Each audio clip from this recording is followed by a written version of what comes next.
Est-ce que cette image vous met mal à l'aise? Si oui, vous êtes peut-être thalassophobique. Vous avez peur de ne pas savoir ce qui se cache sous l'eau. Et je vous comprends, je suis tombé sur une vidéo d'un mec qui saute depuis un porte-avions au milieu de l'océan pour se rendre compte au montage qu'il y avait des requins juste en dessous. Pourtant, voir sous l'eau, en plongée, ça n'est pas plus rassurant. Je vais vous raconter 6 histoires de plongeurs qui vont vous faire froid dans le dos.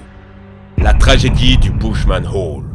Le Bushman Hole en Afrique du Sud est connu pour être l'un des spots de plongée les plus profonds et dangereux au monde. Une cavité d'abord étroite qui finit par déboucher dans une immense chambre de 280 mètres de profondeur. Ça n'a pas l'air profond, 280 mètres, mais c'est bien supérieur aux limites humaines. À 50 mètres de profondeur, tu ne peux déjà plus respirer de l'air normal. À cause de la pression, l'air devient toxique. Tu es obligé d'utiliser des bouteilles avec des mélanges de gaz spéciaux. 100 mètres de profondeur, c'est la limite légale recommandée aux plongeurs expérimentés. Au-delà, seule une dizaine de personnes ont déjà bravé l'interdit des 250 mètres et peu s'en sont sortis vivants.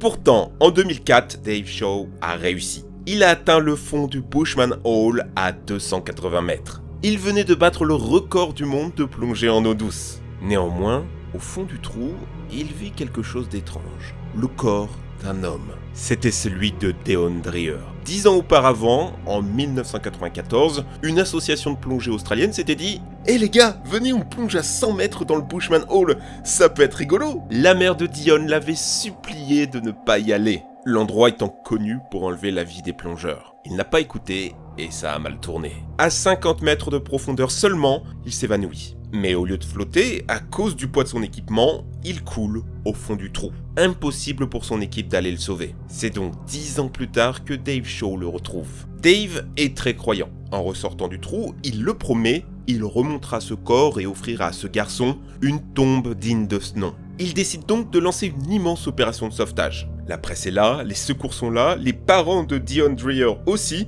tout sera filmé afin d'en faire un documentaire. C'est là que la tragédie commence. Dave Shaw redescend les 280 mètres. Le garçon est toujours là. Sa mission était simple, prendre le squelette, le mettre dans le sac et remonter. Le plan doit être le plus précis possible. Les mouvements se doivent d'être mécaniques parce que, à cette profondeur, on ne peut plus réfléchir. On est en pleine ivresse des profondeurs. La pression de l'eau agit sur les gaz dans ton cerveau et tu es totalement bourré. Les plongeurs utilisent d'ailleurs la loi du martini pour mesurer cette ivresse. À 30 mètres, c'est 2 verres d'alcool, à 64 et à 280 mètres, c'est plus que tu ne peux boire un samedi soir. Et malheureusement pour Dave, le plan ne va pas se passer comme prévu. En sortant le corps de la vase, celui-ci n'avait pas la texture habituelle. Il flotte. Il s'envole tel un morceau de tissu au vent. Le corps de Deon Dreher ne s'est pas décomposé normalement. Il s'est saponifié. Sa texture est telle le savon, ce qu'on appelle de la cire mortuaire. Face à cet imprévu et avec l'ivresse, Dave panique. Quand il verra son reflet dans le masque du corps flottant, il comprit qu'il était déjà mort. Il crie, il trébuche, s'en mêle dans ses fils. Il était dans le noir total, sans savoir où est le haut, le bas, la droite, la gauche. C'était fini pour lui. Son meilleur ami Don Shirley a bien essayé de le sauver, mais il n'est jamais arrivé à atteindre le fond. À cause de la pression, son équipement a explosé et il se mit à vomir dans son respirateur de plongée. Un fiasco. Il a fallu remonter Don Shirley en urgence sans respecter les paliers de décompression, ce qui a gravement endommagé son corps et son cerveau. Il en garde encore aujourd'hui de lourdes séquelles. Quant à son ami Dave, il n'a pas pu être sauvé et il est resté au fond, sûrement encore un peu vivant pendant quelques heures. Les parents de Deon pensaient ce jour-là retrouver leur fils. Le Bushman Hole leur a en plus pris la vie d'un ami. Les deux corps seront finalement ressortis 4 jours plus tard, l'un et l'autre étant enlacés ensemble, comme s'ils avaient voulu danser une dernière valse. Les caves sous-marines sont généralement réservées aux plongeurs expérimentés. C'est un loisir dangereux qui, souvent, a pris des vies. Aux États-Unis, les caves du Vortex Springs ont beau être interdites d'accès, nombreux sont les aventuriers qui passent les lourdes portes scellées, nombreux sont ceux qu'on n'a jamais retrouvés. Que feriez-vous coincé dans un bateau au fond de l'océan ? Imaginez-vous être un plongeur dans une épave et alors que vous visitez une chambre, une main vous agrippe. On est au large du Nigeria et 3 jours auparavant, un bateau remarqueur a été coulé par une violente vague scélérate. Les 12 personnes à bord n'ont pas pu s'en sortir à temps. Les chambres où ils dormaient étaient lourdement fermées pour les protéger des pirates. À peine sortis de la pièce, ils étaient déjà à 30 mètres sous l'eau. Certains ont bien essayé de remonter à la surface, tous ont péri. Tous sauf un. Harrison Hockney était le cuisinier du navire et lors de l'accident, il était aux toilettes en train de lâcher un bronze. L'impact avec la vague fut particulièrement violent. L'eau s'engouffre, l'électricité s'arrête et il se retrouve coincé dans les toilettes avec une toute petite bulle d'air de la taille de sa tête. Il fait noir, il fait froid et il sait qu'il n'a pas assez d'oxygène pour survivre. Alors il décide de plonger. Oui, plonger dans l'inconnu, se guider à l'aveugle jusqu'à trouver dans la salle des ingénieurs une bulle d'air suffisamment large pour survivre. Il restera là 3 jours dans le noir le plus complet. Il entendra les cris d'agonie de ses amis coincés dans des bulles trop petites. Il entendra les requins dévorer leur corps dans la pièce juste à côté. Il entendra le premier groupe de sauveteurs inspecter l'épave sans qu'ils entendent Hockney taper comme un fou à la coque du navire. Et malgré le désespoir, il a toujours tenu bon. Quand 3 jours après, des plongeurs exploreront l'épave pour remonter les cadavres, Hockney savait que c'était sa dernière chance. Il plongea, agrippa le plongeur, qui, à ce moment-là, a dû avoir la peur de sa vie. Plus personne n'était censé être vivant là-dedans. Hockney a eu de la chance. Les sauvetages du genre finissent souvent mal. Quand dans les années 2000, un sous-marin russe a coulé au fond de la mer, 23 marins avaient réussi à trouver refuge dans une bulle d'air. Malheureusement, un incendie s'est produit, consumant tout l'oxygène à disposition. Aujourd'hui, je vous rassure, pour Hockney, tout va bien. Il a par contre juré de ne plus jamais retourner en mer. Ces choses que tu ne voudrais jamais découvrir sous l'eau. Il y a des plongeurs qui ont de la chance. Genre lui qui a trouvé pour 1 million d'euros de pièces d'or enterrées dans le sable. Sur YouTube, vous avez des chaînes spécialisées dans la trouvaille d'objets sous-marins, comme celle de Dali MD, 10 millions d'abonnés. D'habitude, il trouve des iPhones, des armes, des on-spinners, mais ce jour-là, dans une boîte noire, il découvre des restes humains. Rien de criminel heureusement, c'était les souvenirs d'une personne défunte jetée à l'eau. Des histoires de trouvailles étranges, il y en a plein sur Reddit. Par exemple, celle d'un plongeur canadien qui a découvert un grand congélateur rouillé, scellé avec une grosse chaîne. Qu'est-ce qu'il pouvait bien avoir là-dedans? Alors, il n'osera pas l'ouvrir. C'est la police qui s'en occupera, ils couperont la lourde chaîne pour découvrir 10 poupées de porcelaine. Il n'y a pas de quoi être serein, j'espère que le policier n'a pas regardé Chucky la veille. On ne connaît pas la fin de l'histoire, mais c'est probablement un gag ou une œuvre d'artiste. Car vous ne le saviez peut-être pas, mais les plongeurs c'est des petits rigolos. Et à plusieurs endroits dans le monde, des petites surprises creepy vous attendent. Par exemple, dans le lac du Minnesota, un artiste a plongé une statue de Jason, le tueur immortel des films Vendredi 13. Vous pouvez vous taper un petit selfie avec lui, en espérant que ce truc ne se réveille pas. Dans la rivière du Colorado, vous avez cette fois-ci une petite partie de faux squelettes. Alors c'est mignon, mais régulièrement la police est appelée, car beaucoup de plongeurs ne sont pas au courant.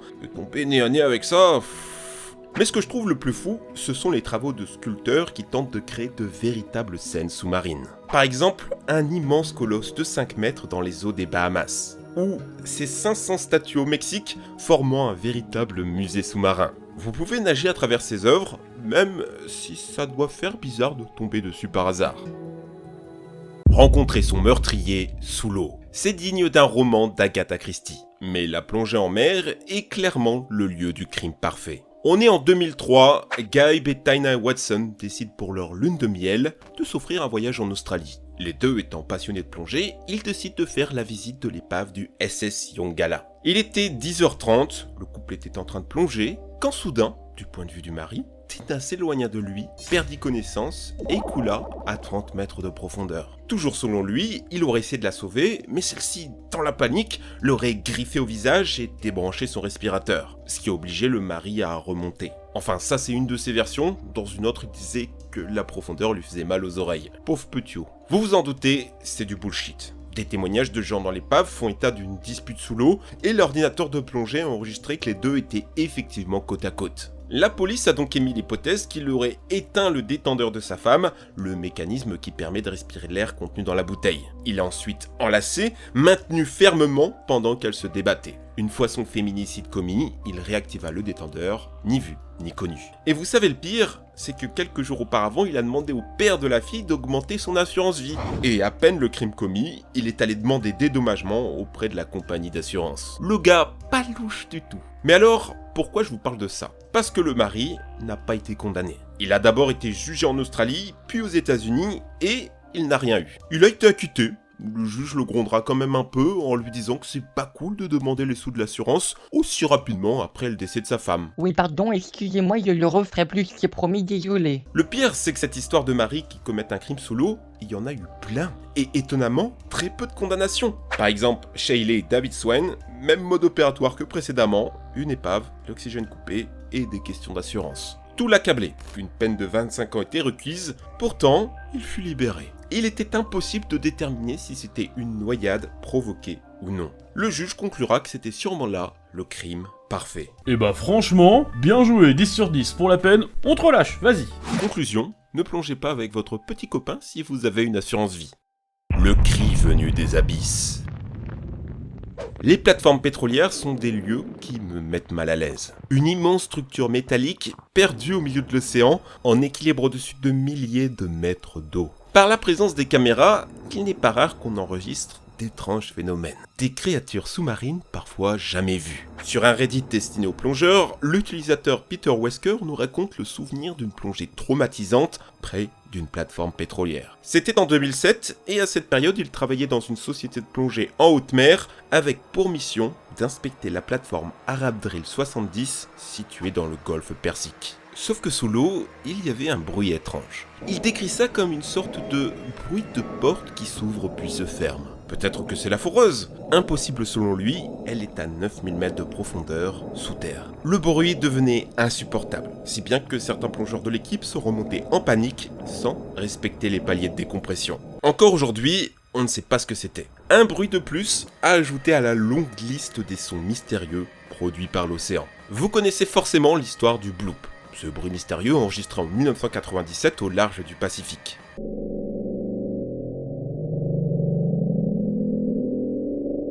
Il n'avait aucune explication jusqu'à très récemment. On a découvert presque 15 ans après qu'il s'agissait probablement d'un tremblement de glace causé par un immense iceberg. Un autre son, qui cette fois-ci a mis 50 ans à être résolu, c'est le bioduck.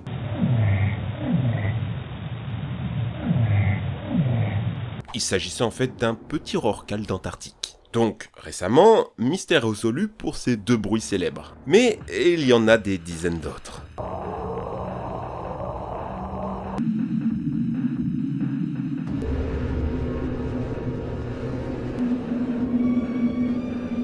Qui sait quel genre de créature aux cris terrifiants se cache dans ces abysses océaniques? Ces animaux mignons, mais qui veulent te manger.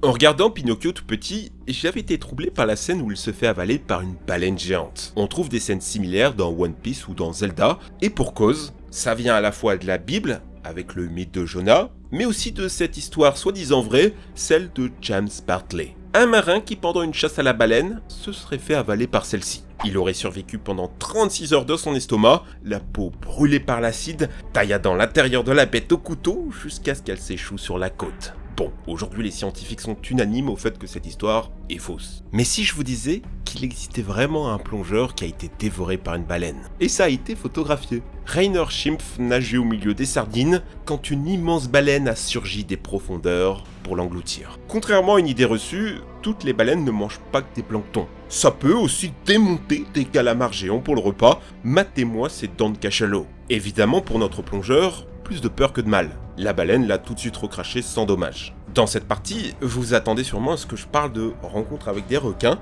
mais non, ça serait trop facile. Hé, mec, salut. On va plutôt parler de rencontres effrayantes, mais qui auraient dû bien se passer. Sur Reddit, il y a plein de témoignages flippants, de mérous Goliath qui gobent un plongeur, d'attaques de poissons balistes capables de trancher des combinaisons, et cette histoire, plutôt surprenante, une attaque de tortue. Nous aussi on a nos petits secrets. C'était sa première plongée de nuit, et le moniteur l'a bien rassuré. Ouais, il y a des requins taureaux dans le coin, mais... Ne t'inquiète pas, ça va bien se passer. Sous l'eau, tout se passe bien, sauf qu'il réveille une tortue avec sa lampe torche. Pas de soucis, c'est une gentille bébête. Il continue sa route, et se sent suivi. Tchac! Une morsure. Tout de suite, il pense au requin taureau. Mais non, c'est la tortue de tout à l'heure, ultra énervée. Morsure sur morsure, elle lâche rien. Le plongeur panique, s'enfuit loin du groupe, laisse tomber sa lampe torche, et ça empire avec une crampe fulgurante à la jambe. Il est là, au fond de la mer, dans le noir complet, loin de ses compagnons, pourchassé par une tortue, avec peut-être des requins taureaux dans le coin. Je voudrais pas être à sa place, Bon, heureusement, après 10 minutes, il finit par voir au loin la lueur d'une lampe torche, et c'était ses amis. Alors, est-ce que ces 6 histoires vous ont plu? Pas sûr qu'elles aient guéri votre thalassophobie. Pas sûr non plus que vous ayez envie de plonger cet été. Mais à côté de ça, mon grand frère est moniteur de plongée et il voit des choses magnifiques tous les jours. Bien accompagné, bien formé, avec des professionnels, vous ne risquez pas grand chose. Dites-moi ce que vous en pensez et n'hésitez pas à me raconter vos histoires de plongée en commentaire. Pensez à vous abonner à la chaîne et à mettre le petit like de l'amour. C'était Neoxys et Penshift qui m'a aidé à l'écriture de la vidéo. Allez les amis, ciao!